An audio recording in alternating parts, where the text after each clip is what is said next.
Match Video Productions presents from Chesapeake, Virginia, the U.S. Open 9-Ball Championships. I'm Bill Incardona, along with the very knowledgeable Grady, the Professor Matthews. Grady, this matchup that we have in this late afternoon match is figured to be a very intriguing one. We have a player that we never really saw play. His name is Sandor. I've seen him play, Billy. He's from Budapest, Hungary. I've been going abroad lately, and the European players have just improved dramatically. They play as good a 9-ball as anybody in the world, and of course we know all about Archer. I want to tell you a quick story. Zsa Gabor, I believe, was from Hungary, and one time Minnesota Fats had an exhibition, and he asked Omaha Fats, which we all remember as being one of the funniest human beings ever lived, he said, what do you think about Zsa Gabor? And Omaha Fats says, well, I don't know the man, but I'll try him some. That's pretty funny. Meantime, Sandor's opponent obviously is Johnny Archer, 5 times world champion, but no stranger to Todd because Todd played Archer in the past, and he's also defeated Archer and also Earl Strickland, so therefore he definitely knows how to win. 15 times Hungarian champion in all games, 8-ball, 9-ball, and straight pool. The Euro Tour over there, Billy, is every bit as tough, actually probably tougher than any of these mini tours they have here in the United States. He's also played in the IBC tournaments, and he's an experienced player. I think he'll remain unruffled by anything that Archer does to him, and I think we can look for a great match. And anytime we request the presence of a certain player on the Accustat's table, you know he's a quality player, and I don't think he's going to let us down. You know, Sandor Todd has beaten Archer and Strickland in the past, and I look for a very, very good match from him today. Yeah, me too. And here we go. Oh, look at this. I've never seen Archer use a soft break. Well, he got a little bit unfortunate. The 1-ball might kiss in off the 4-ball to the left corner pocket at the other end of the table. I don't know. No, I have a shot in mind that I know I don't think he's going to try. But anyways, I'm going to draw it out for us. All right. Okay. I like drawing off the 1, 2 deep cushions like so, setting the cue ball over here and down here. Now that shot's available, but quite frankly, I don't think he's going to shoot it. Well, I don't think he can control the 1-ball. It's going to come off the 7-ball and go towards the middle of the table. But you know, that's a good shot now that you mention it.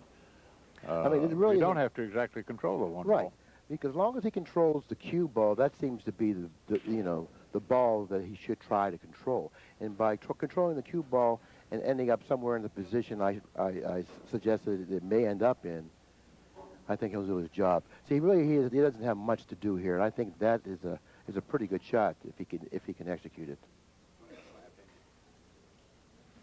Scott Smith's in the booth with us, and I think we're forced to accept his opinion. Okay, Scott, what would you do with it? I think he's going to roll out. Yeah, but wherever you roll to, you're going to put yourself in a more difficult situation. But of course, I like what he did anyways, because even if he had in mind to shoot the shot I described, he's going to allow Sandor at the table to do something wrong, possibly. I'm just kidding you, Scott. We always welcome your input. And he shot your shot. Yeah, now he shot my shot. Look at the cue ball. You're getting ready for the roast shot tonight. I would have shot right there. Okay, now that shows me that the man is definitely a good player.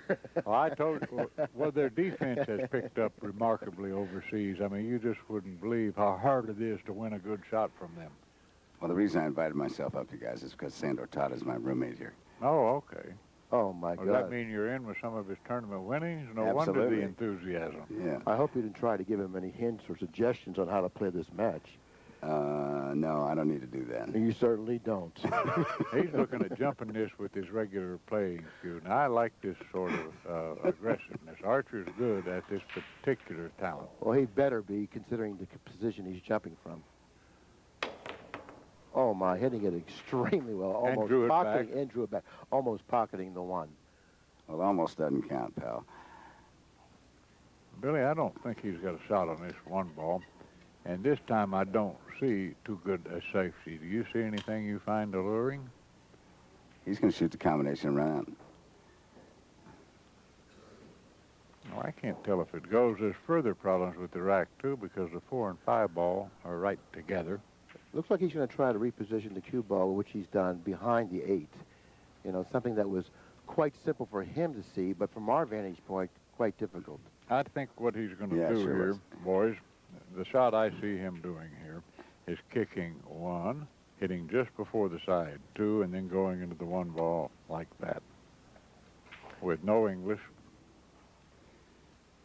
Grady, you mentioned Sandor Todd playing in the IBC Tour. I was tournament director for the only stop on the IBC Tour this year. It was in Madison, Tennessee at JOB's 2 weeks ago. And in the first round, Sandor Todd eliminated Earl Strickland. In the third round, he eliminated Shannon Dalton, and Archer and him went to the third set. I think they went into the tiebreaker, as a matter of fact. So therefore, that indicates, at least to me, What that a this nice man is a shot. quality player. What a nice shot. Yeah, and he has played Archer and Strickland in Europe also before. Now, So I don't know if he can shoot between the 8 and 9 here. He might have a little keyhole, but I don't think he can strike the 1 ball with the degree of thickness necessary to get a good result. So he's going to go 2 rails around the 4 and 5 balls.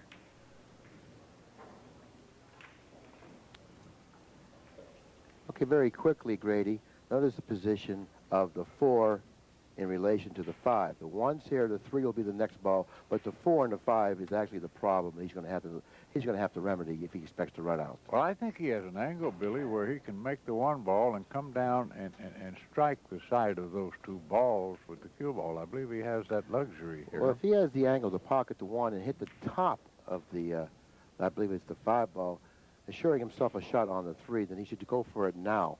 But if he doesn't have that angle and he tries to force it, he may find himself in back of one of those balls, so he has to be careful.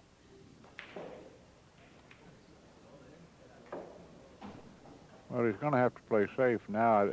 He could draw the ball and try to break those 2 balls out, but this is risky. He could snooker himself. Yeah, that's the way I see it as well, Grady. But, you know, he may feel that it's almost a free shot for him to try to draw and break loose the 4 from the 5. But it doesn't necessarily have to, you know, happen that way. He could end up hooking himself, so he's got to be very careful here in his execution of You the know what shot. he looked at, Billy? The 4 ball goes in the same pocket as he's preparing to shoot the 3 into, so maybe he can do a soft draw like that and get on it. And if not, he could play a safety. Well, I thought he used good judgment in choosing that particular shot, because what he didn't want to do was end up hooked behind a ball, because that certainly is a Now, the momentum shot I problem. like here is this. I like thinning this, a very 1-pocket style shot, where this doesn't move, but maybe to right here, and the cue ball just right in this area here. I don't see any reason to get any movement to speak of on that 4 ball. Let's get a close-up of the angle that he has. I think on the boom camera, we can get the best one in relation to the up-table angle. He's trying to get behind the 6 and the 7. Okay, that's a good shot there. I don't know if he can hit the 4 thinly enough to get behind the 6-7. I don't either. That shot's not there. See, he shot the Yeah, he correct shot your shot, absolutely. Yeah, he Well, realized you know, when you have a safety of that sort, you strive to get as little object ball movement as you can, and you take the simplest thing. Eddie Taylor used to say that. Look for something simple. It's usually there. Also, that required really an exact hit on the 4 ball. He had to hit the 4 ball very thinly in order to gain the position. But he was close to it, so Yeah. that particular shot wasn't that difficult. Something that you and I notice as we get older. The closer you get to a ball, the more clearly you can see it. Watch out, 9 ball on the side, 3 in the corner. Neither ball fell. Archer now steps to the table with a clear path to winning game number 1. Every ball positioned fairly nicely over the table. It doesn't seem that he has any problems out there. No, I'd try to get roughly straight in on that 5 ball, maybe a slight angle. The 6 is up at the other end of the table, and then the remaining balls shouldn't pose any particular threat. Exactly the way you described it. I'd rather a straighter angle on the 5 would suffice. Matter of fact, that would be the best angle, which will enable him to drop nicely for the 6. Hill match here with Cole, Train, and Ruby. I just wanted to drop by and give you guys a little bio information. But before you go, you want to hear a joke? Yeah. Thanks for stopping up. You're welcome. Anyway. Take it easy, Scott, and sincerely thanks for stopping by. I appreciate it. I wish we were roasting you tonight in Cardona, mother chicken. Where's that Ruby from? He's a good player. He gave Earl quite a battle. He's from Cincinnati, Ohio, or thereabouts. Oh, okay. But anyway, Sandor Todd signed the new cue deal with DeShaw, handcrafted cue since he was here this week. And he's a reigning European 8-ball champion. And he's known as Bambino in Europe. How old is he, Scott? Do you know? I'd say about 37, 38. Okay. In all kidding, Actually, he's from Serbia and Yugoslavia originally. He fled the country about 10 years ago because of the war. That's very informative. And you are an informative person when you want to be, okay? Thanks, Billy. So try to end it on a serious note. Okay, and I just want to leave an open invitation so I can come back and just hear your silver-tongued comments. Considering the way you closed this out, I think you have another opportunity to come back up. Well, thank you very much. Okay, I'll see you later. Bye. Nice shot. And just like this, Johnny Archer's going to go ahead 1-0. He just got married about a month ago. I had an invitation to the wedding, but it was very gracious of him and his new wife, but I had other responsibilities and was unable to go. And game number 1 goes to Archer, showing us he's totally prepared to play this match, realizing that his opponent, Sandor Todd, is a quality player. There's Mrs. Archer, a very beautiful woman. Johnny gets married. And she's waving. Look at her. She's giving him plenty of support. That's great. That's great. What a smile she has. Huh? Yes, doesn't she? Johnny's so proud of his wife, and it's understandable why he is. She's a beautiful woman, and she's also obviously giving him the support that he really needs. After losing his first round match, he's got a long trip in front of him, more or less than a year. I didn't know he lost his first match. Who did he lose to? I don't know who he lost to, but I know it wasn't what we consider a household name, but nevertheless, probably a quality player, because it takes a quality player to defeat Archer. He's not going to get beat by what you consider, or Fats would say, a bum, He went to the medium speed break. I'd be interested to see how hard he actually struck the shot. There it is, 17.5. Okay, very quickly, Grady, notice the position of the 9 ball and also the 2 ball. This is the 1, this is the cue ball. He would like to end up somewhere on this area over here. How do you get there or maybe even a possible billiard, if that's what he needs well, to do. What I would maybe do with this shot, Billy, is I just play the cue ball to end up right in here, and then I just play the combination play the billiard. from It looks there. like the 9's in the big ball position, and the billiard would be easy to judge, wouldn't you think? Well, I think you play the combination because the 2 ball is 3 or 4 inches off the rail. Well, now you play the billiard from here. Yeah, it seems like the billiard would be easy to judge. He can just like roll it into the 9, and the 9 is in the big ball position, and positioned very closely to the corner pocket, which even makes it more makeable. And he can hit this shot very easy too. He can still play the combination as well from where he's ended up, but I think the billiard just is much more natural. He plays with one of his own cues, and that's only a $200 cue. Isn't that interesting? It certainly is. I mean, you'd think he'd have a $3,000 cue or something. He's going to have to hit the 2 ball on the thin side, because what he wants to do is he really wants to clip the rail right before the 9 here. Gives him much more of an opportunity. I'd rather hit it thicker like that. Yeah, well, he wants to hit it on the thin side, making sure he doesn't hit the top of the 9. That's where he doesn't want to hit, because he can make the 9 by hitting the rail first, in between the rail and the ball, and also the ball first. Game number 2 goes to Archer. Now he leads the match 2-0. Yeah, after winning an interesting safety engagement in game number 1, we had 220 players here this week. We got the new AccuBoom, which is giving us a lot of unique new angles. The cloth is a light blue Simonis 860 diamond table, Sandor tight rack, and racking the 9 ball on the spot. And the Pro Aramis balls, with the 2 balls being colored differently, and that is the 4 and 7. The 4 is pink, the 7 is brown, and that's for TV. Makes it much easier to describe where the 4 and 7 are lying.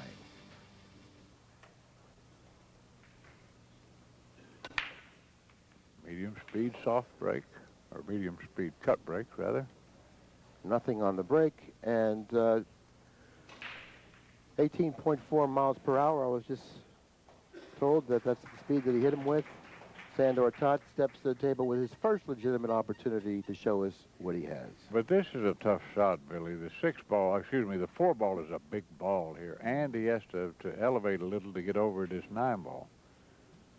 Does he go roughly into the 6? That's what I would do, or it was a tough shot. He could have easily been snookered.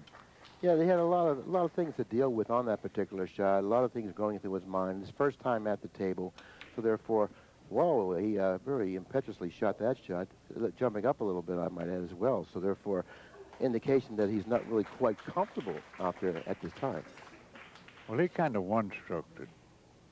And you've got the proverbial acuitis. You know, it's his first time under the Stern AccuStats camera. That's so true, and probably true in this case. But what he did on the first shot, and that was on the one ball, he took his time. He made sure that he got a good aim at the ball, pocketing it very nicely. Now, on the two ball, he didn't do that. He shot it rather quickly and jumped up slightly. So therefore, maybe he better take a little more time addressing the shot and preparing himself to shoot. See, he's using my system for this.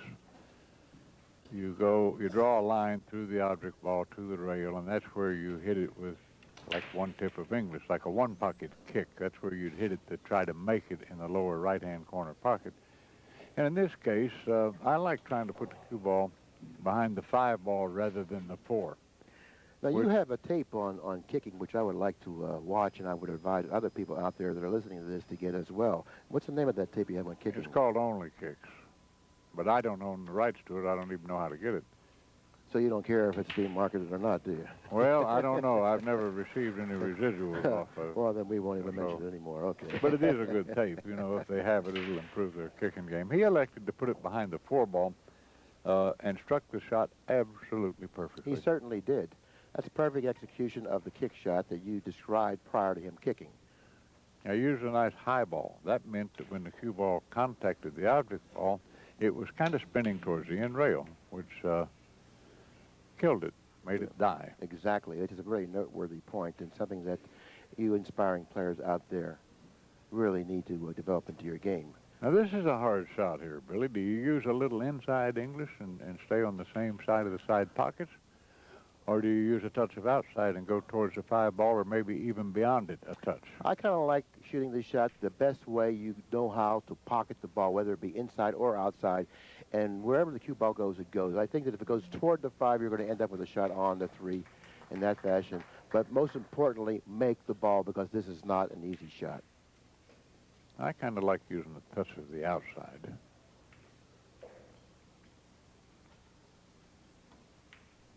Like this, but he missed the ball.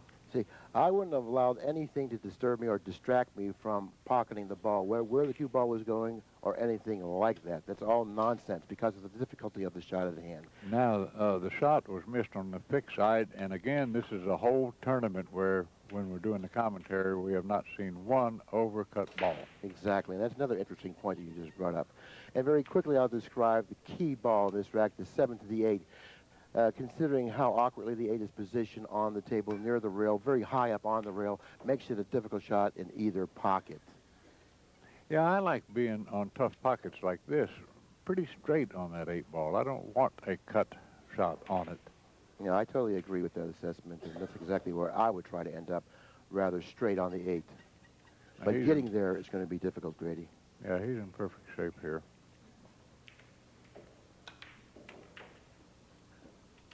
He might have a hard time getting on the 7 if you... Actually, the ideal spot to end up on the 7 would be right here, which would give him the ability then to come over here.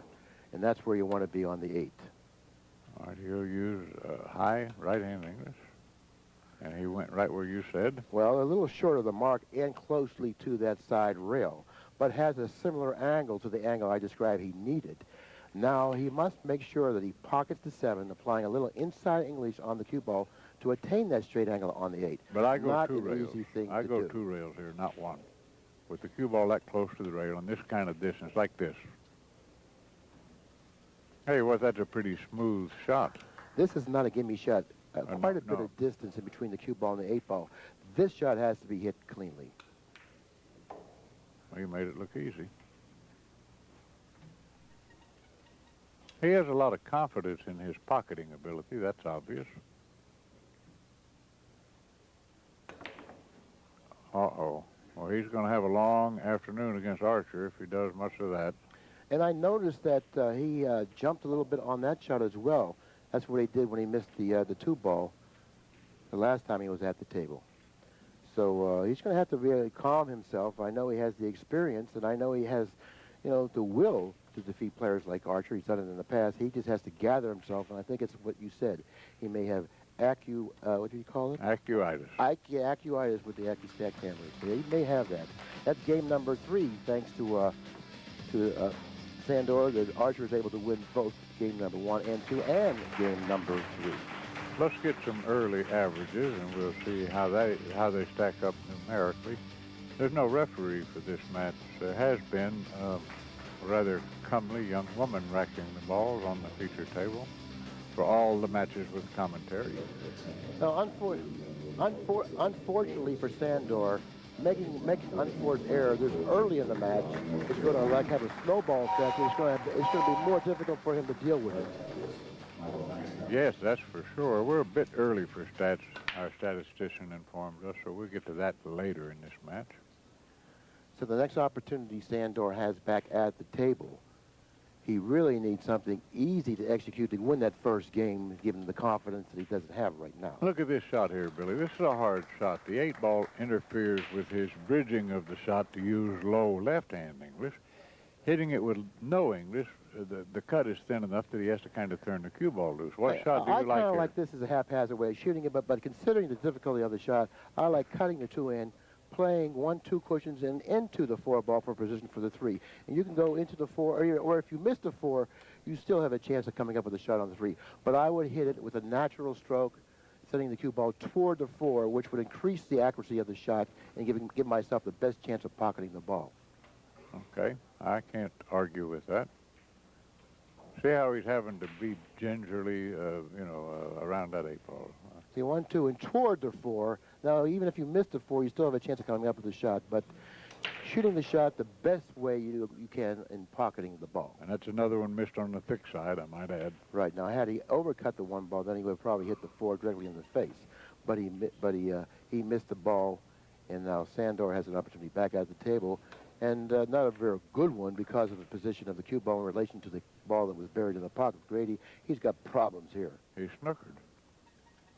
Now, can he jump with his regular cue? We'll find out in a moment, because I believe that would probably be the right shot. And what Archer doing is very intelligent. He's calling the tournament director over to oversee this shot in the event that he happens to miss-hit this shot and hit the 4 first.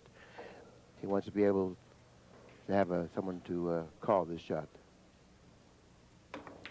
which he hit it absolutely perfectly. Okay, now this is the tester right here, the 5 ball. Doesn't appear to be that difficult of a shot, but when you've already blundered twice, so this early in the match, this shot becomes awful difficult to pocket. Well, I believe Sandor has loosened up. No, he had. I started to say after... He jumped again. You people can go back on the tape and take a look. He's jumped now 3 times, and every time he's jumped on a shot, he failed to pocket it.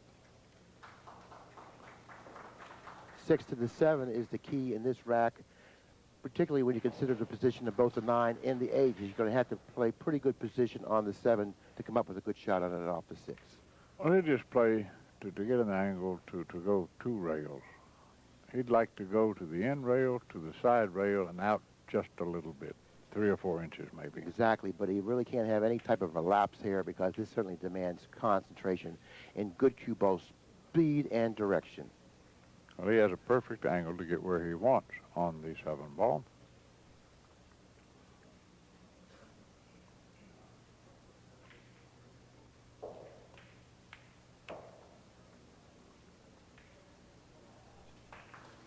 A little harder than he wanted. Maybe he may have to deal with the presence of the 8 now, hampering somewhat his bridge hand somewhat, but maybe not.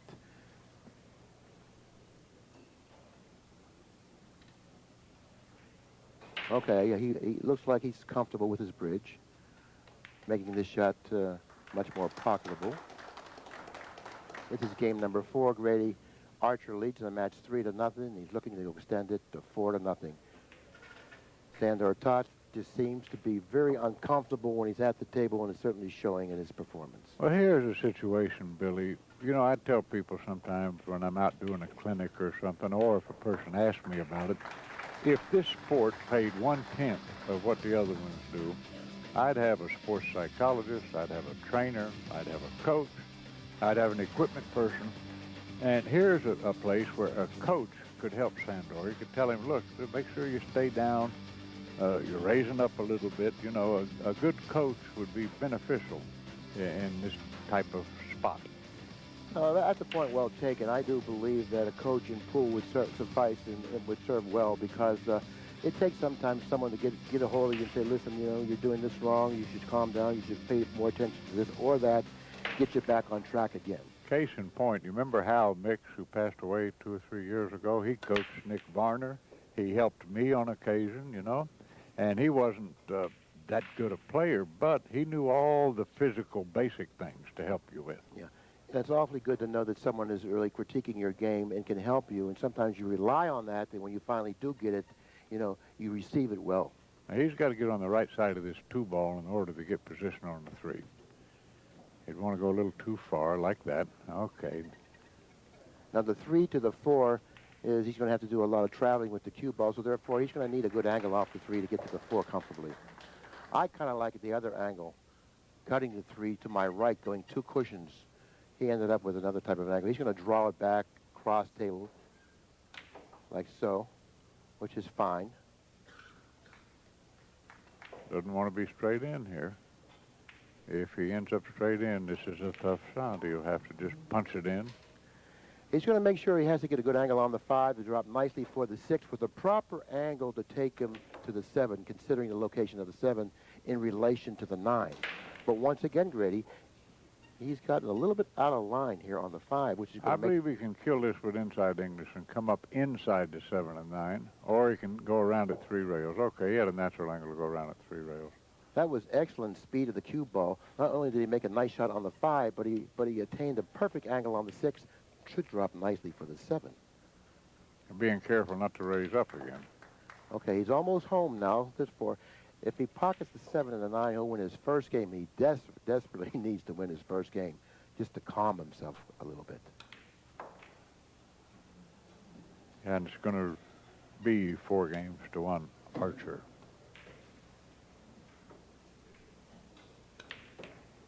Okay, game number 5. Sandor Tot. He's going to take a timeout, Billy, and I think we shall too.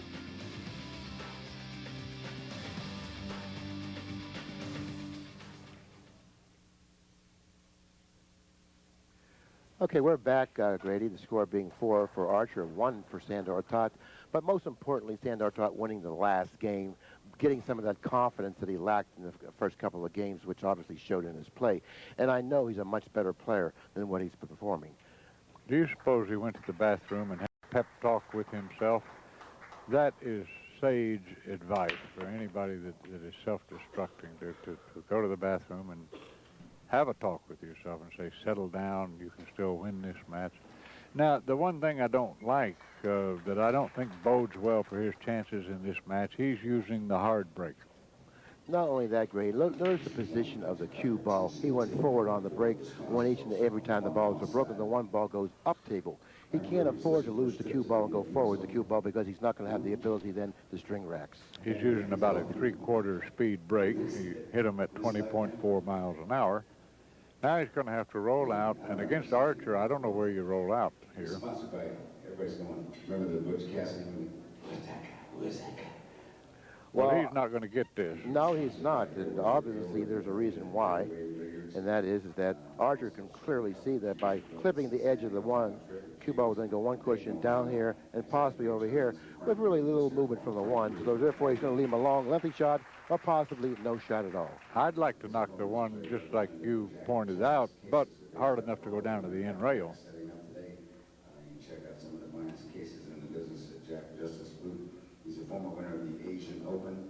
Ladies and gentlemen, he is the reigning Camel World 9. Like this. That's the shot I like there. Okay, Archer opted to go, shorter out of the corner.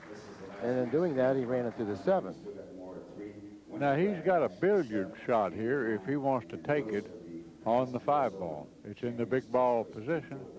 And he could shoot this and just knock the 1 down towards the 9-ball. See what happens. He could shoot that, but what's he going to do if he happens to make it? Where's the 1 going? Well, he'll be able to hit it. He should be able to. He's going to have to elevate, hit it with some speed. No, I don't think he has to hit it very hard. That's what I said. Where's the one going to go if he happens to make it? You know, he created more of a problem for himself by pocketing the billiard. Well, that's pretty unlucky to have it end up like this. It really is. The angle that the one was going at, he figured at least to be able to hit it. Well, Grady, you know that if he kicks at this ball here, the cue ball figures to come over this way somewhere. In other words, the one going to go with it. I'd Is it rather better off go- hitting it softly or hard? I'd rather go the other way, Billy. You go this way and you hit the underside of it. The one may make this ball here, and he's got a good chance to get safe also. Does he have the angle to do that? Well, maybe not. Oh, he missed the one entirely. Something that he really couldn't afford to do, especially trailing in the match 4 games to 1.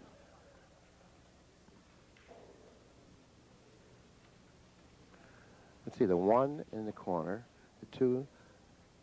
Let's see. In the one, far right-hand corner, that's what one, he's going to two. look at now. Yeah, maybe he's better off by playing the combination 1-3, because the 2 to the 4 plays natural to the 4. The 3 to the 4 does not play that natural.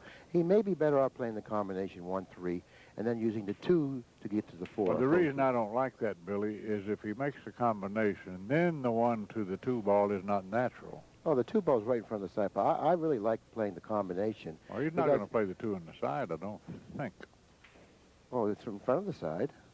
Well, no, that's a little tough for the side pocket. You think so? Sure, he'll play position for the corner.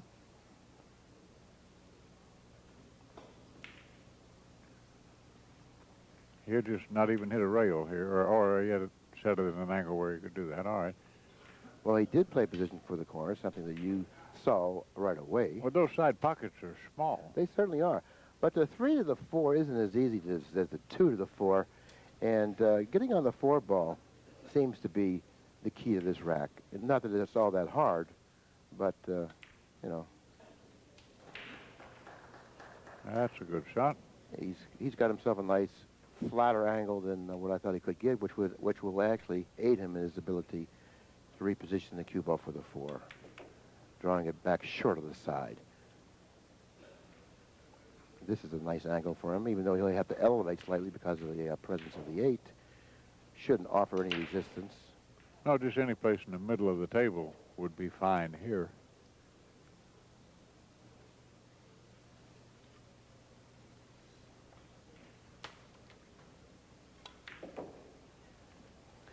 He's got a little work here, Grady. He has a decision to make now. Do you play position for the 8 up the upper right corner, or do you go straight cross table and play position for the lower right corner? Well, I just draw the ball back. He's got a nice angle for that. Low left English. See, you're afraid of the side pocket by drawing that ball, so therefore you have a tendency to hit the object ball a little more thickly, and sometimes you come up short, as he did there. That's why I said the other option was also available as well. Well, it might have been better. But Johnny has very fixed opinions on how to play most position shots. I remember one year here, he lost a buddy in the finals or semifinals, and he missed an easy 9-ball shot that he happens to like playing different than anybody else. Well, he put the 8 ball down, which wasn't an easy shot. It wasn't really that difficult of a shot, but very missable. This is game number 6. Archer has the lead 4 games to 1, looking to extend it even further. And he does. 5 games for Archer, 1 game for Sandor at top. And Sandor doesn't look very comfortable. He still looks fidgety and out of sorts. Well, I think it's safe to say we haven't seen his best performance. No, absolutely not, No. but you could get an inkling of it from some of the nice shots that he has made. Well, he's definitely a quality player with a lot of skills, and just the way he addresses the balls and his fluid stroke suggests to me that he's totally equipped to play a great game. But all he needs to do is get himself prepared mentally and deal with the situation better mentally, and I think we're going to see a much different player. I assume Archer's going to continue to use the soft break. Here's some early numbers. Archer, 897. Tot at 769. He'll have to pick that up to have any chance to win against the talented Archer. Yeah, 769 is only going to get him eliminated from the tournament. Archer went to the power break, or not Yeah. really his A power break. That was probably 80%. Now, there's no sense in kicking at this ball because he's got an easy safety and he cannot get position on the 2 ball if he kicks at it anyway. He'll thin this and try to bring the cue ball back down behind the 2 and 3, I believe. Yeah, it's close enough to the 1 ball to hit this accurately enough to control the cue ball in the area that Grady suggested that he would do. And the only problem he has is that he's right-handed. Had he been left-handed, he would have been able to execute this shot even better.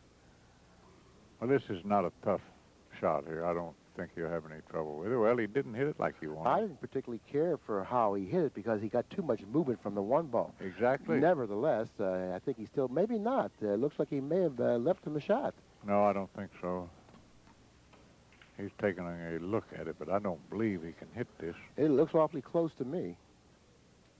And with all that indecision out there, and it looks like that, hey, do I have enough room or don't I? I think I do. I think he's going to end up shooting this shot, and I wouldn't be surprised to see him make it. He might jump it a touch. Okay, he needs to contact the 5, and he doesn't need much movement from the cue ball after contacting the 5. Can he see the edge of the 2 ball, Grady? I think he can, but he's, you know, making every kind of motion in the world like maybe he cannot, so I don't know. I have to believe his body language. I have to believe he can't because he seems very, really upset. I don't believe he can see it. I believe the 5 ball is let's get an angle off that boom to find out exactly from this vantage point. Well, I don't think he can see it, Grady. No, he can't. He cannot see it, but I don't think that's an especially bad roll. He ran, well, maybe he can. Let's get a real close-up now to see if there's any movement from the 5 ball when he shoots it. Well, he could see it. From my vantage point, by looking at the boom angle, it didn't appear that he could see it. But, of course, I was wrong, and he was totally right by shooting it. Now, this is a very important shot for him here. Sure, just follow it down. Okay. Good shot. Now, he should go twice cross table for position for the 5 here, shooting it with a very firm stroke, increasing the accuracy because he needs accuracy on this shot. He's a fairly quick player, too, isn't he? Yeah, it appears that he is. Doesn't take much time.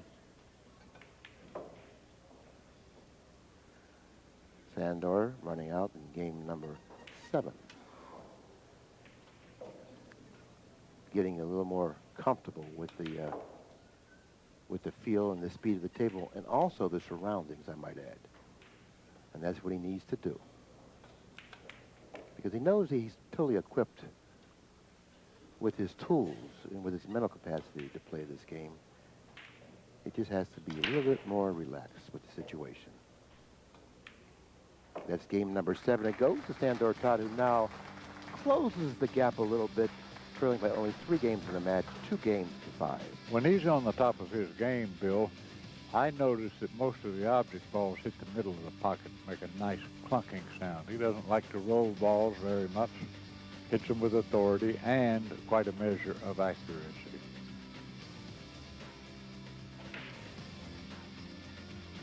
Well, of course, Archer broke them hard the last chance that he had to break the balls, too. So maybe we'll see the first match this week where both guys on the AccuStats feature table use the hard break. Well, if they would have witnessed the Rimpey-Dalton match, then there's no reason why they should ever break them hard. Well, he's not going to make anything here.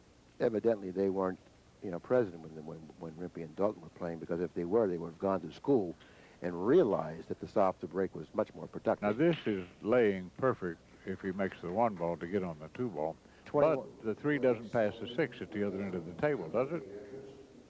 No, it doesn't. So he's going to have a nice angle on the 2 ball to get on the 3 at all. Center table would be the ideal angle on the 2 ball to cut the 2 and drop in between the 3 and the 6 at the other end of the Sure, table. that would give him his most options. He could drop down underneath it and play it up the long rail or play position for a bank shot. Well, a little this more isn't bad. angle. A little flat. It's a little flat. It's not natural. Another revolution and a half with the cue ball, then he would have had more of a natural angle to do what he needs to do. I think I'd play for the bank here. That's kind of what he's looking at. Definitely has a decision to make here. Look at the angle now, Grady. A little flat. Oh, of course, yeah. And it's hard to reach even for the tall, lanky Archer. And another point well taken. He's going to have to stretch on this, which is going to actually make control of the cue ball in terms of speed a little more difficult. See, now he can't even reach this. And he's a pretty long, you know, stretching person. He has a long stretch. Yeah, I believe he was a... Notice that the speed of the cue ball now becomes crucial because of his inability to reach it, so he had to stretch. Now, speed of the cue ball is a problem. A great point, Billy. I do that all the time. If I have to stretch, I don't get the desired amount of English on the ball. Yeah, because when you stretch like as much as he stretched, you really can't feel the speed of the ball nearly as well, and it certainly showed there. Now, this is a critical game because 6-2 is drastically different than 5-3. And what about the confidence that Sandor is going to get from this if he happens to get back to the table with a good shot? Oh, of course.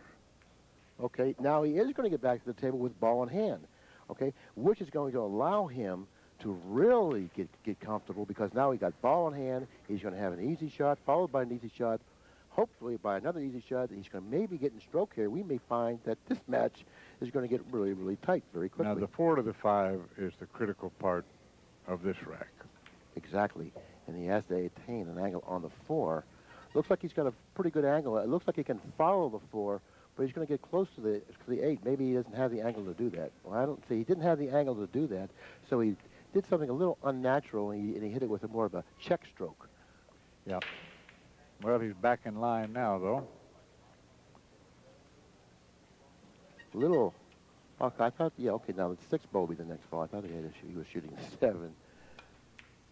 Okay. And you're right about how quickly he addresses the table and shoots. Sure. 2 rails towards the 8 ball here. And I can see immediately that he doesn't care about distance because No, he doesn't care about getting closer to the balls, which is an indication to me he's very comfortable with his shot-making ability. Sure. It hasn't proven. He hasn't proven that so far in the match, to this point in the match. But I'm sure that he's an excellent shot maker. And he is kind of a zone position player, isn't he, as opposed to the perfect textbook Buddy Hall type game. Yeah, he's satisfied with the length of your shot, which suggests to me that he's comfortable with his shot-making ability. He trails now by only 2 games in the match, 5-3. He's starting to get more comfortable at the table, and the score is starting to get a lot closer. Actually, I'd be delighted just to be in the match after, you know, misplaying a few racks early on against the likes of an Archer. All right, let's see. Well, he took a little off of that. He did not pocket a ball on the break. And I don't know if he's left the shot on the 1. I don't know if the 1 will pass the 6 into the upper right-hand corner. If it does pass the 6 into the upper right-hand corner, then the key ball now becomes the 2 to the 3. Yeah, and that's going to be tough to get. He has to get on the proper side of the 2 ball. He doesn't want to have to contact the 8 ball as he pockets the 2 ball. Exactly. And another thing, Archer realizing that this is the key shot to this rack, I wouldn't be surprised to see him go with a high ball, going to the end cushion, then coming back up table, attaining an angle on the 2 to cut it to his right, which will then enable him to keep on that side of the table for the 3. Now, that's exactly what he's going to do. I might even use a touch of left English on this, too. Okay, it looks like he's ended up in an ideal position on the table, Grady. Even straight in wouldn't be that bad. He's fine. He has that slight angle you alluded to a second ago, I believe. The only thing he has to be concerned with here is not putting the cue ball behind the 5. No, I think he's got a perfect angle. Nice See how shot. it was going back there? Okay, he hit it with excellent speed. The 4 positioned near the upper right-hand corner. The 5 positioned slightly to the left and beneath the side pocket. Now, he's got a choice here. He can put the cue ball about anywhere he wants to. He's looking at putting it up close to the side pocket. I'd rather put it in the middle of the table, but that's just me. Now, the position of the 5 is actually what's causing all this indecision out there because the 4 is really deep off table.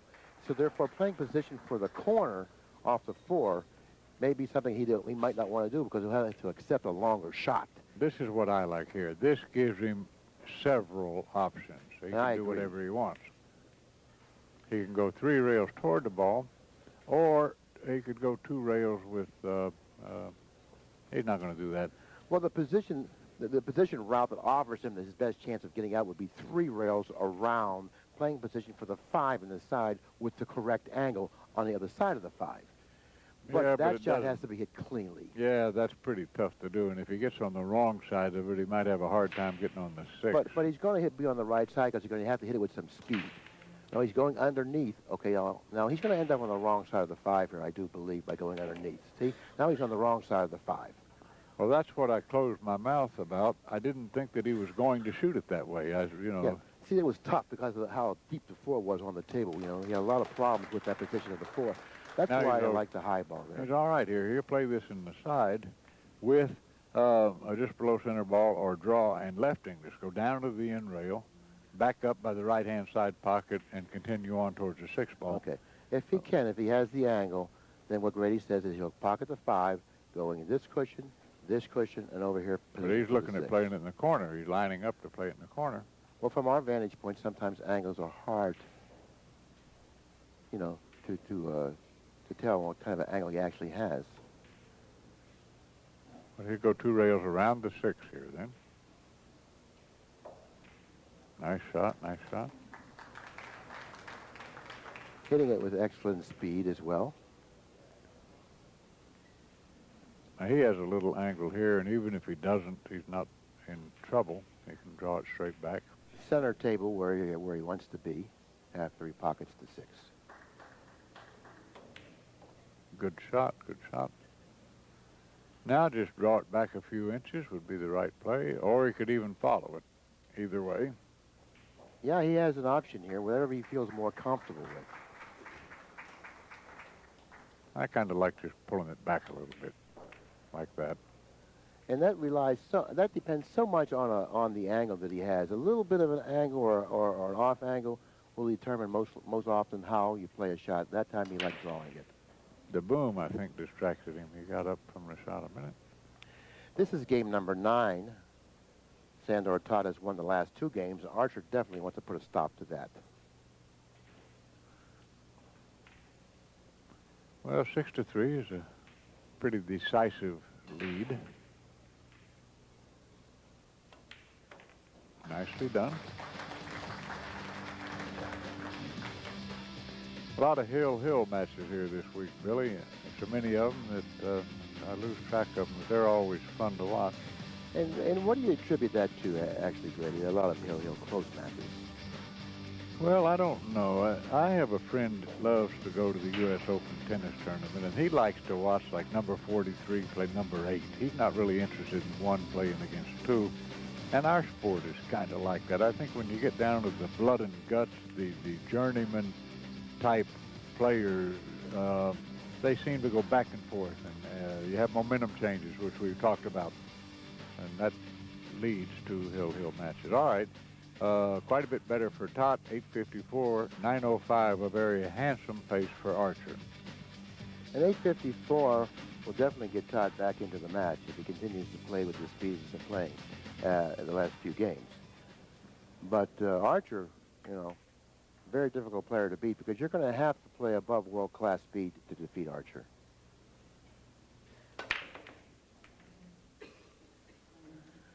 You know, world-class speed just isn't going to get it if you want to defeat Archer. You're going to have to play superbly. Now, he did not make a ball in the break, which I think is a decided break for Sandor because he's going to get a nice opportunity. Archer could have gone on and ran another couple of racks there.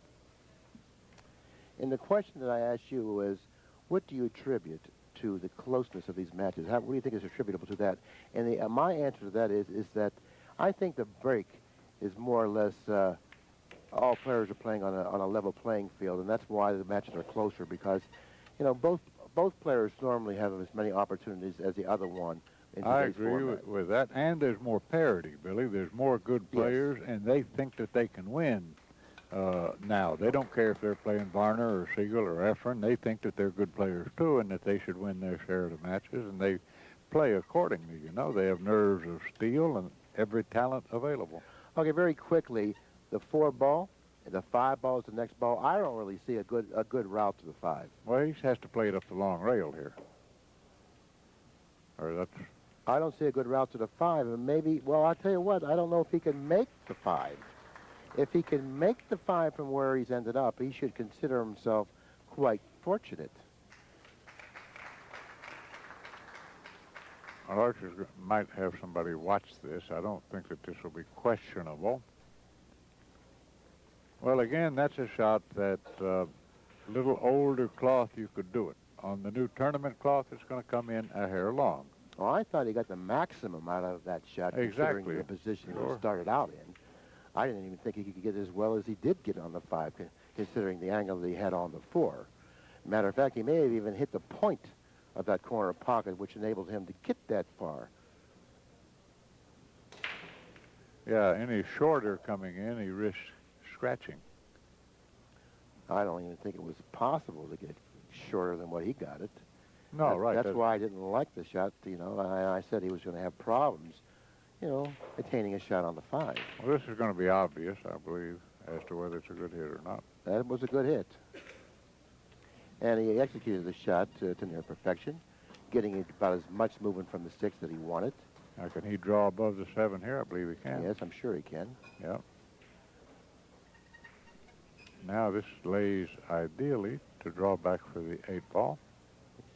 Okay, now the corner pocket becomes a possibility of him That's why scratching. he shot it the way he did. Yeah, sometimes, you know, you just put too much emphasis on scratching and you miss-hit the object ball or don't get enough draw on the object ball as you need. Not that time. Looks like he's hit it with excellent speed, even though he wants to say, come on, get up there. Well, not short of excellent, but it should suffice. Okay, 6-4. And now this man from Budapest, Hungary, is showing that he does have the ability to stay with Archer. After game number 10, he's only within 2 games of the lead, trailing 6-4. Well, did we understand Scott Smith correctly? He's rooming with Sandor Tott this week at the U.S. Open, and didn't he say he was originally from Afghanistan? And that he left a war-torn country about 10 years ago to move to Hungary? He said he defected and he went to Hungary. Well, how about that? Serbia. Okay. Serbia is where he was originally from. Pocketing the 1 on the break and has a shot on the 2 very quickly. The 2 to the 3 now becomes, in my opinion, one of the keys to this rack, considering the position of the 2 in relation to the 3 with the angle that he has on the 2. Well, he's got a lot of choices here. He can go 2 rails and try to get right in the middle of the table. That's the shot I like. Yeah. I wouldn't mess around with trying to go into the 3, just like this. Okay.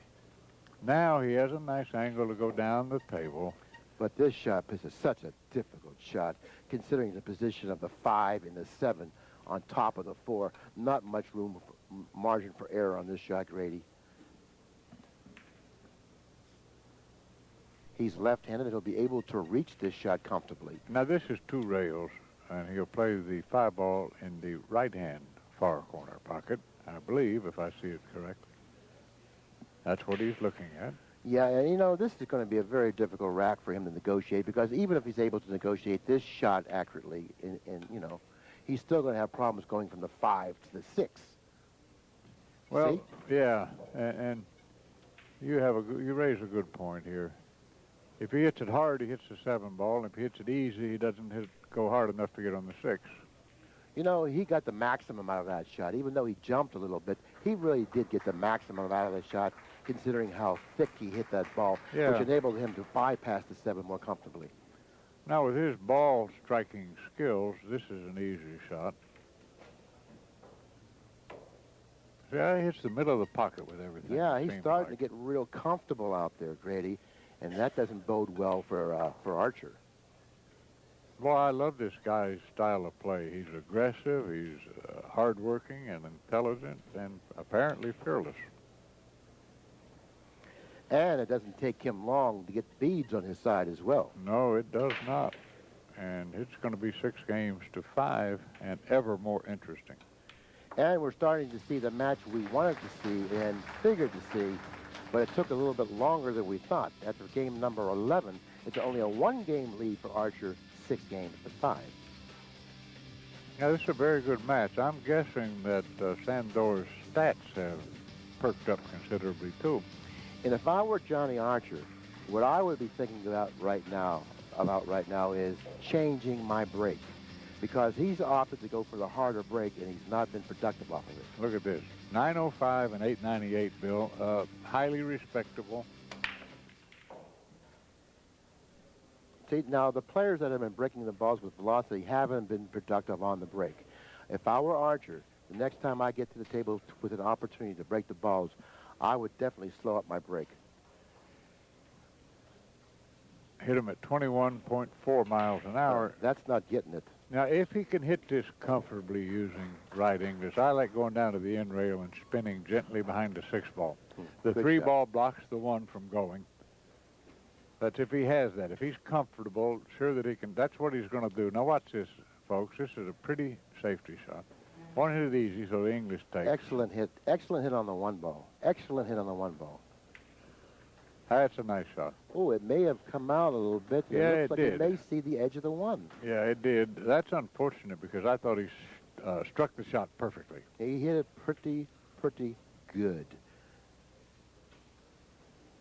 I don't think that may not be hard. Oh, the 1 hit the cushion.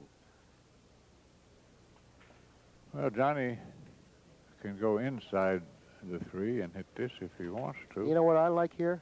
I don't think he can do it. I was going to say I like hitting real well before the 1, trying to hit the 1 and trying to go down this way. Well, he did that, Billy, actually. That's a nice shot. Now, I don't know if he can hit the edge of the 1 or not. It's hard to tell from this vantage point.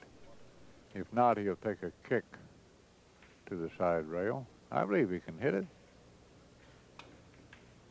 He did hit it. I don't know if he's going to get rewarded for it. Looks like he sold out the 1. Let's take a look at where the balls are positioned on the and evaluate the layout, Grady. Okay, the 1-ball, Billy, getting to the 2-ball is not a problem. And what I would do with it is I'll show you here on the screen.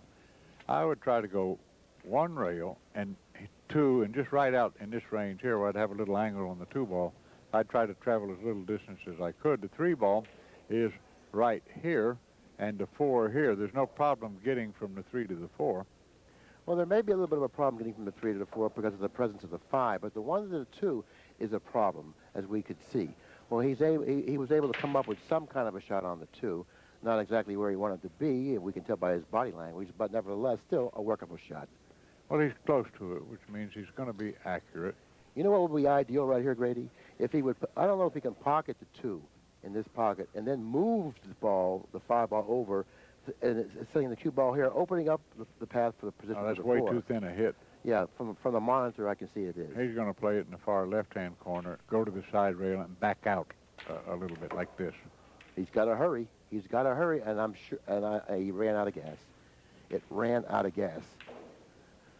I think he wanted to end up on top of the 5 instead of underneath the 5. Me too. But a lot of times when you're close to the ball like that, you'll catch it a hair thick, and you don't get as much movement. Now, that's a nice hit from where he was. Well, does the 8-ball, is it going to aid him in his defense here? I don't think so. I think... I can't tell if he can make it or not, but even if he can't make it, he's got a nice cross-corner bank.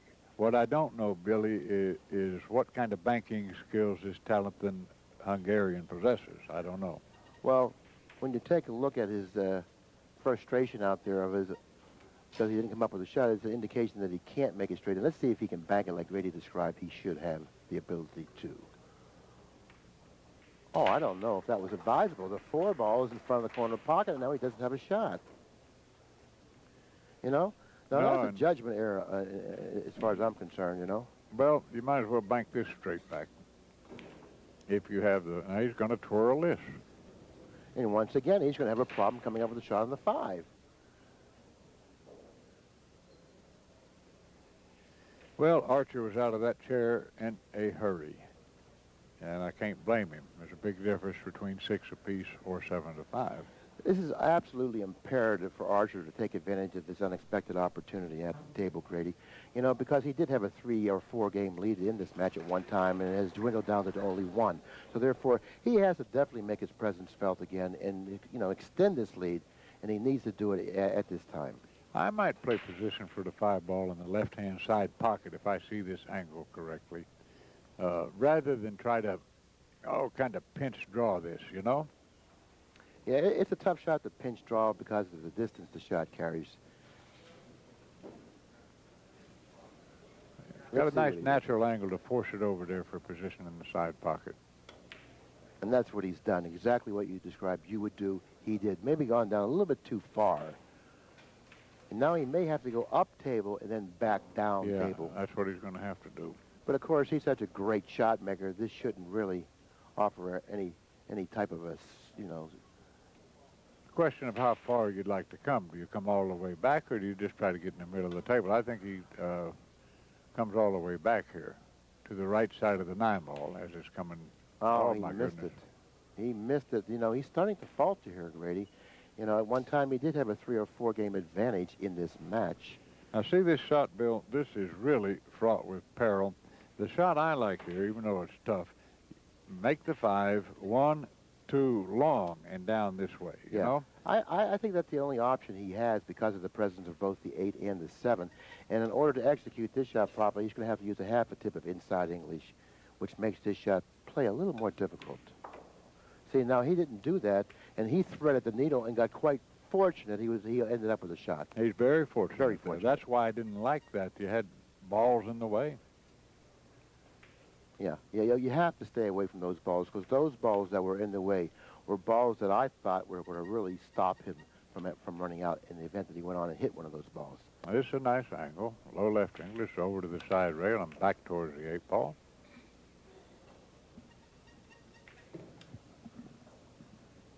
I'm very surprised at Archer. He doesn't seem to be quite loosened up and comfortable, does he? Well, most definitely not. I mean, he has not played his game. After amassing that lead that he did, and then Sandor making a run at him, he really hasn't shown me that he's comfortable. And we're tied up at 6 games each.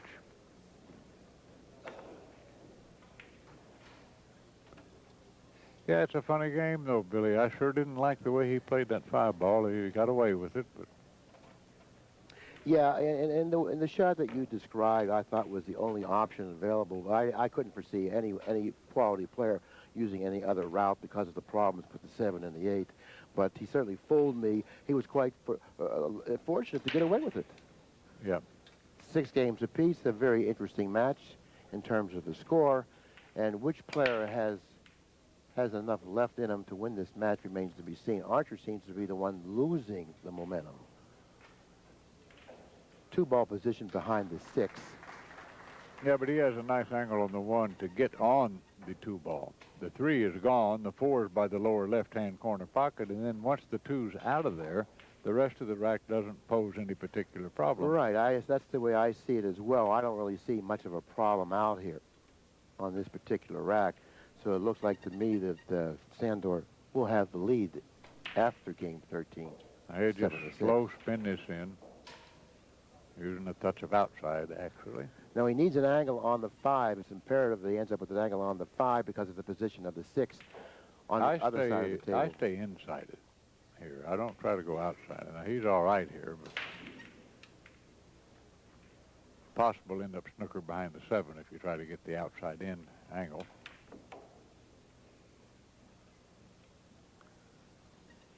That's okay. That's not bad. Fine. Does he draw back for the side, or does he play corner? He's going for the side. He had a nice flat angle on the 6 that enabled him to draw comfortably for the 7 in the side, which was probably the right pocket if he had the ability to do it. A little off angle here. He wanted straight on the 8. He looks like he's got himself. No, he looks like he's straight. I think he's fine. Yeah, he looks like. I was looking at the monitor, and it appeared that the angle was off. But when I looked at the table, I corrected myself. This is game number 13. And Top now has the lead for the first time in the match, 7 games to 6, and he's came a long way to get the lead. Interesting turn of events, my friend. 10 minutes ago, you would have thought that Top was history. That's the way I saw it as well. I didn't think Todd had a chance, considering how uncomfortable he was from the offset, and also considering his opponent, Johnny Archer. Well, he missed 3 easy shots, or the 2 that I can remember for sure. But now he's playing very well. So if you were to pick a player to go on to win this match, I don't think you can pick Archer because of this momentum switch here. 893 for Todd, 854 for Archer. Well, even the body language suggests that Johnny's a little frustrated and disappointed. He's definitely not playing Archer 9-ball at the moment. And the hard break seems to have been productive this time, which is another thing that doesn't really bode well for Well, Archer. when you miss a few balls, the break doesn't work for you. Your opponent's break does. Now here, if he doesn't play safe here, I, for one, will think he's taken leave of his senses. He can thin the ball, put in the 1 ball on the end rail and go 2 rails and try to put the cue ball behind the 5 and 9. Yep, exactly. But don't forget, later on in the rack, this is a problem here. I think the 5 goes. This is a problem here for one of the other players. The billiard looks like it may go, too, later on. We'll find out. I think he played this wrong. Oh, absolutely, he played it wrong. Now, that's not a good statement. Now, Archer must feed off of this. That's what he must do. He's going to take a break. He's going to gather himself after he takes his break, come back, and hope to run the balls on the table or at least win this game by either running out or making a 5-9 billiard.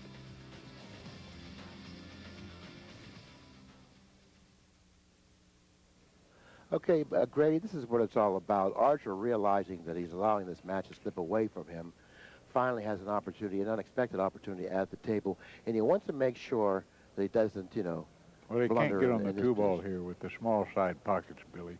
Only way he can get on the 2-ball, he hits this hard enough where he probably will miss the 1. Well, he's going to have to go to the corner if I believe that's the right pocket. If there's a pocket. And a good thing about going for the corner, Grady, is this, okay? With the speed that he has to hit this shot with, if in the event that he misses it, the cue ball figures to go over here, utilizing both the 3 and the 9 as interfering balls, which will aid him in the event that he misses the shot. And it might kiss in off the 8, too. Right. But he's looking at that. He cannot play this on the side. You have to actually be at the table to view the smallness of these side pocket apertures to realize how hard this shot is to hit with any speed. Now, if he were close to the ball, that would be different. He could be accurate enough, maybe he could play it on the side. No, he also has to be concerned about the position of the cue ball, where it's going to be after he shoots the 1. He would like to end up somewhere around here, but he doesn't want the side pocket to come into play. Because by the cue ball ending up here, he utilizes these 2 balls even more on his defense if he happens to miss the 1. Yeah, all good points. And also, Billy, I wouldn't worry about being straight in on the 2-ball. I'd just like to get this 1 taken care of. And if necessary, you could play the 5-ball in the side pocket if you got exactly straight in on the 2-ball. So what now, a nice shot. See, notice if he missed the 1, he would have had the blockade with the 5 and the 9. 8 to 8 him in his defense. That was a gorgeous stroke. Now he's straight in on the 2, Grady, so he's very limited on what he could do here. Well, I suggested already that he'll just play it in the side pocket. The 7-ball at least is lying in a good spot. If he gets straight in for the side pocket, all he has to do is make the 5. He will have a shot. And that's really looking ahead. That's very good there. That was a great observation. The position of the 7 should determine where. Now look, it looks like he's going underneath there, Grady. Well, I wouldn't get cute with this. I really wouldn't. No, he's going to go down to the end rail and spin towards the 5 gently. Okay. All right. I thought for a moment there that he was starting to dig down underneath the cue ball, which is an indication to me that he was going backwards. But when you take into consideration the position of the 7, how could he possibly do that? Right. Well, you don't want to do that on tough pockets. Now, he's got a choice here. He can stop the cue ball and snooker him behind the 9, or he can play it in the side. This is a little bit off angle, and he might even have to use a touch of inside English, so maybe the snooker would be the best choice. Depending on how much of the 5-ball he can actually hit. Oh, well, you can see it on the screen there. He's just going to put him behind the 9-ball. And he really froze him tightly against the 9, cutting off that side rail. See, that's right up your alley. That's a very Cardone-like safety. I mean, he locked him up. And what I like about his shot selection, Billy, he's been a little doggish the last couple of games anyway, and that's something he can do 100% of the time, and by golly, that's what you're looking for. Exactly. If we can get that boom camera to get to the right side of the cue ball and the 9-ball to see how closely the 9-ball is to the cue ball and how much of that side rail he can hit, that would be an ideal angle. Oh, that's perfect. He wedged him right on it. See, that's a good hit. That's a good hit. You know, he's going to end up putting Archer behind the 7. Archer really disgusted getting out of his chair, saying to himself, you know, this didn't have to happen. I thought I played a perfect safety off of the 5. Ian, you did. But Well, unfortunately, also, Billy, Sandor played a terrible safety on the 1 ball. It didn't have to end up where it was so tough and out. you know, but all sickness isn't death. And that was evidenced at the last time Sandor was at the table. But this isn't a bad roll till he actually loses the game. Right. That's what I said. All sickness isn't death. But, of course, this one looks like pretty sickening.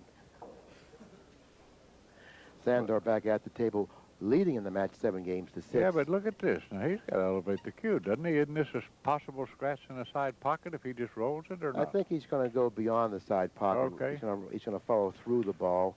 He's going to go in front, beyond the side pocket. And with like you mentioned before, the position of the 7 makes it so easy for us to play, or for him to play position for the 7, considering the position where it is in front of the upper right-hand corner. Well, this match has had a lot of interesting aspects to it.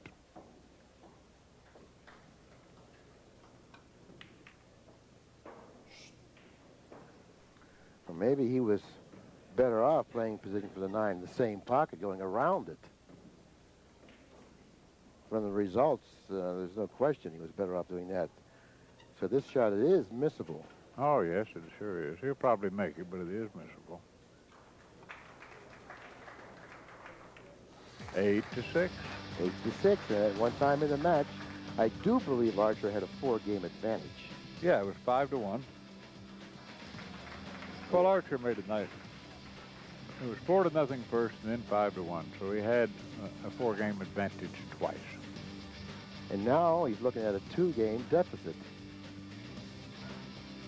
Yeah, well, you can't fault Johnny for his play in the previous rack. He did everything correctly, in my view. He certainly did. Not only did he take a break at the right time, but he came back and had perfect execution just about. And his execution on the safety was absolutely perfect as well. But Sandor really turned the tables on him with his ability to hit the 5 ball on that nice kick. Now, look at this, Billy. He's going to have to draw this and play position for the 3 in the side pocket. There's no way to get on it comfortably for the far left-hand corner. And he's going to have to draw it with a firm stroke, which is going to reduce the size of that corner pocket. So this ball has to be struck very cleanly, because he's going to have to go 2 cushions for position for the 3. Yep, low left English. See? And now, that shot was rather a difficult shot. He was quite fortunate to end up with a good shot like this on the 3 after going into the 3. He's got a nice shot here. Okay, yeah, he's hit that nicely. Wants to get down table a little further than this. Now he may have to draw to the other cushion here. Yeah, that's what he's going to have to do, I believe. Well, this is a nice angle to get on the 7 ball for the side Oh, it pocket. certainly is. He really couldn't have asked for a better angle. He'll draw it once again, trying to end up about 2 feet past the center of the table on this end of the table for position for the 7 in the side. Nice shot. Perfect. Now you can shoot and stop. Yeah, that 2-game lead now looks a lot larger. Looks like it may be 3. Oh, that was risky. Did you see what he did there? He went forward. I don't know if that was planned. No, I promise you it wasn't planned. That's an awful lot to ask of yourself, particularly with the closeness of that side pocket there, looking to eat up the cue ball in the event that you mishit it slightly, but that wasn't the case. After game number 15, it's Sandor that has the lead by 3 games, 9-6. And Archer has to worry about just getting back to the table one more time. I think Sandor may have found the sweet spot and speed with which to use his break. Well, in defense of Archer, he hasn't done anything wrong. No, absolutely not. To put himself in this position. It was just Sandor's ability and his skills that he had that got him here and put Archer at this deficit. All right, he didn't make anything, but Archer cannot make the 1 ball and get position on the 2 here. And if he weren't over the 8 ball, he'd have a good safety. But as it is, he's got a tough way to go. Well, here. what he does have is that I think he can elevate and shoot the 1 ball 2 cushions out and refreeze the cue ball back, or at least in this area here. I think he may have the ability to do that. Well, if he does, that would be the right way to play it. I He's believe. going for the pocket with the 1. Now, I think this is ill-advised for him to do that, considering the position of the 2, and also all the interfering balls in front of the 2. The 9, the 6, and the 5. I don't agree with this. Or there's a beautiful close-up of it on the screen. Well, that was one fine pool shot. He really got the maximum out of that shot, and executing that shot to near perfection. I have to really applaud him for his effort on that particular shot. Look at the 4-ball, though, Billy. It doesn't pass the 8 here. The 4-ball is right here. Here's the 3. He's got to get an angle about here so that he can shoot the 3 in and get down here for the 4-ball. Yes, he does. And it's not going to be easy to attain that type of an angle, considering he's going to have to start off with the bridge on the 2. Yeah, and the 7 could come into play here, too. He has to hit his 2 rails, I believe, Yes, doesn't he? he has to hit a 2 rails. Yeah. That's the way the shot lays, the speed-wise. And he's hit it a little softly. He's carrying a lot of distance on the shot on the 3, which is going to make that corner pocket play a lot smaller, and position for the 4 a lot more difficult. Yeah, this is really, really tough here. He cannot follow this. There's no yield by following it. He's got to draw it. I think I'd go all out just to try to make the ball, and I'd kind of take what I got. Now, what about this here? What about cinching the ball, coming about back around right here, like his way back here, and then playing the 4 cushion safety off of the 4? Yeah, he's following it. I saw this, but boy, this takes a great hit. And he turned in one. He certainly did. He really got, once again, the maximum out of the shot that he had to deal with. He does have a bank cross-side on the 4. And I think we'll see him shoot this. Now, position on the 5 may be a problem, considering the angle that he's left with on the bank. He's okay here, Billy. If I see the angle correctly, he'll get position for the 5-ball in the lower right-hand corner pocket. Are you saying that he can kill the cue ball somewhere in the area where the 4 is? Right, exactly. Okay, let's see if he can do that. He may want to play position for the 5 in the left-hand side if he has the angle to do that. I don't know if he has the angle to do that. The main thing here, make the bank. I'd try to slap it in with kind of a dead ball hit. If I had to cut the 4-ball slightly to my right, I might consider using a just above center ball, like this. Okay, now he has a lot more work in front of him, because the 6th ball will be the ball he needs to play position for after pocketing the 5, and it's in a pretty bad position considering the location of the cue ball, so positioned so closely to the cushion. Well, if he has to cut the 5 to his right slightly, I'd just use a nice high ball and try to make it, and you're going to have to probably play the 6 in the side pocket from a little angle. Small side pocket. Anything, small side pocket. He can't elevate the cue here and risk, no. Lower his make percentage on No. the 5. Well, you can see he's aiming at it. He's got to cut it to his right a little bit. And if he elevates, I think he's going to make a mistake. He's leveling off. I think this is the correct thing for him to do. Just make it and take what you get here. Exactly. That's a nice shot. Okay, now he has an option to bank it or cut it in the side. Well, he got too far to bank it, so he's going to have to shoot it in the side. Okay, and this isn't a gimme by any means, Grady. You know as well as anyone. We've seen plenty balls missed in the side. Well, you know what I like here, Billy? Billy, is just make it in the side, go to the side rail, and come back out 10 or 12 inches. Don't get cute with this. I wouldn't risk missing it more by trying to go 3 rails to get on that. No, he doesn't have the angle. It's too flat to go 3 rails. He has all he can handle, just pocketing the 6, and he'll do best by hitting at pocket speed. I would try to hit this as easy as I could, wouldn't you? Yeah.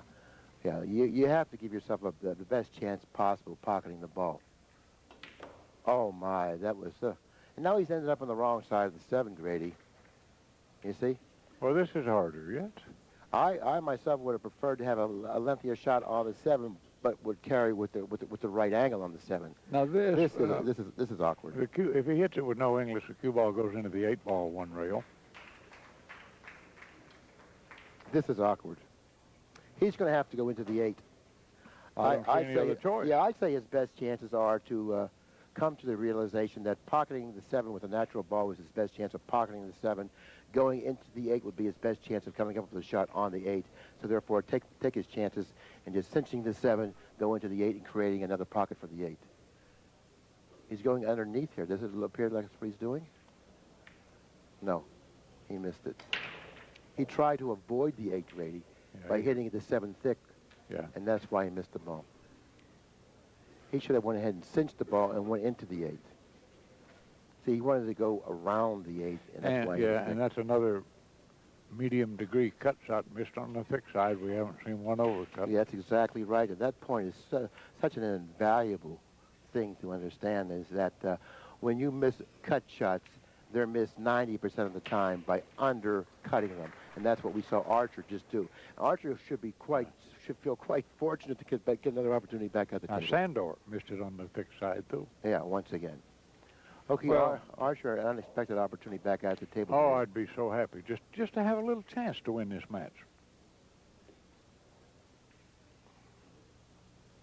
He's a right-handed player. I wouldn't want to get too much angle here. I'd want to get roughly straight in is ideal. Pretty straight. Yeah, this is fine. That's ideal.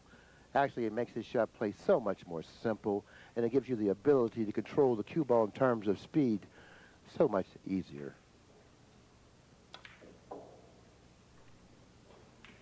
Did he overdraw the hair? See, that was the closest of the ball to the 8 ball, you know. When you're that close to a ball, you really don't need that much of a stroke to get it back. This is a tough shot. He's got to play this in the side, I think. With maybe cut in the corner, I think.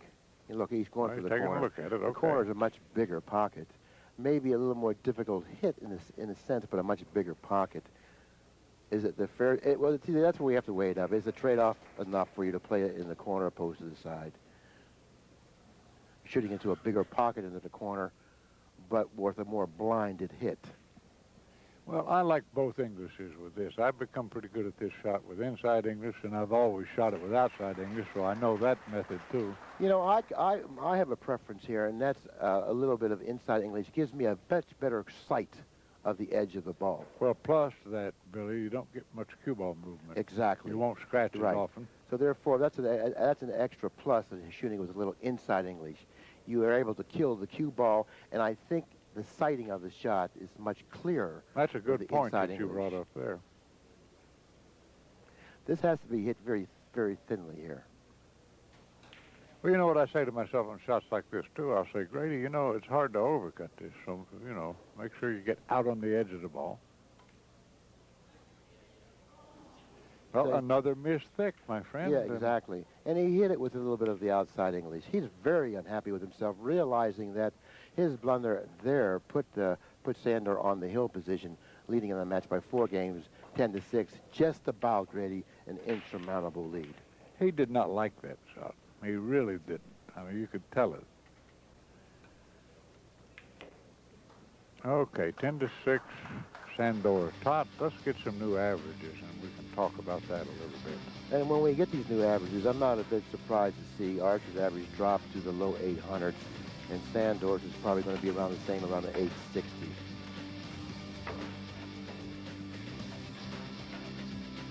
We'll know in just a second here. Because Archer has made some unforced errors, and he's going to be low 800s, and Todd's average 880, very respectable 884.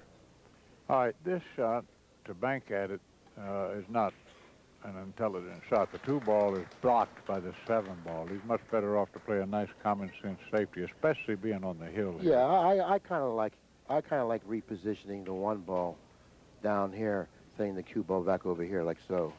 That's the shot I like. But a little better. Oh, I thought he was going to get behind the 6. A little better control of the 1 was needed there. All right, now, Billy, he's got the shot you touched on earlier, only the 2nd ball's a little farther off the rail. I like cutting this to his left and trying to go 3 rails and getting the cue ball behind the 6. And the 9 ball might block the 1 from going anywhere anyway if he catches it a hair thick. Yeah, he has another shot, too, and that would be to bank the 1 somewhere and drag the cue ball over here. Well, he didn't really execute that shot that well. He needed to hit. He needed a real good, solid hit on the 1, which he failed to do. It's not like Archer to be shooting this quickly either. He's a fairly deliberate player. He takes his time, and I think he's just disgusted with the whole scheme of things at the moment. Yeah, you can tell by his posture and his demeanor when he's at the table, and his posture now in the chair. If we can get a shot of Archer in the chair, well, he can't. Can't now because he's leaving the chair. But if we can get a shot of Archer's face and his body language now, you know, he really, it doesn't seem like he's that focused. You know, look, he's unhappy with everything. Yeah, this is risky, but this is his only reasonable choice. And, oh, he was able to hit it. Let's see if he can get a little lucky here. No. Lady Luck certainly isn't on his side, at least not yet. Well, Billy, time is running Sandor, being left-handed, this is even a bit of an advantage in the bridging of it. He can make the one and come right over here, or excuse me, right here for this ball. Well, he shoots. That's a nice shot.